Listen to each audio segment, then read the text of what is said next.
নমস্কার। জয় মা ভবতারিণী, জয় মা দশ মহাবিদ্যা। আমরা এক নজরে দেখিনি যে আজকের দিনে মানে 7 তারিখে দাঁড়িয়ে কোন কোন রাশির ক্ষেত্রে কি রয়েছে। 7 তারিখে দাঁড়িয়ে যথারীতি কিন্তু আমরা বৃষ রাশির ক্ষেত্রে উন্নতি ডেভেলপমেন্ট দেখব, চরম উন্নতি ডেভেলপমেন্ট দেখব।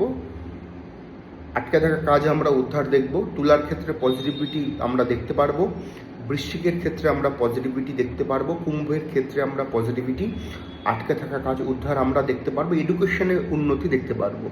ব্যর্থতা আমরা লক্ষ্য করতে পারবো মিথুন রাশি এবং কর্কট রাশির অ্যাসপেক্টে। এছাড়াও মীন রাশির ক্ষেত্রেও কিন্তু অনেকটাই বাধা আমরা আজকের দিনে দেখতে পাচ্ছি।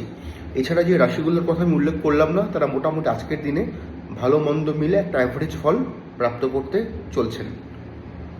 আরেকটি বিশেষ আমি বক্তব্য বলতে চাই, সেটা হচ্ছে এই নিয়ে তো বহু ভিডিও আমার পোস্ট করা রয়েছে। যেইভাবে প্রাকৃতিক বিপর্যয় থেকে শুরু করে দুর্ঘটনাগুলো ঘটে চলছে, আমি অনুরোধ করব আপনাদের কাছে, খুব গুরুত্বপূর্ণ বা খুব জরুরি না হলে এই বছরে ট্রেন ফ্লাইট এগুলোকে অ্যাভয়েড করুন বাকি মাসগুলোর জন্য।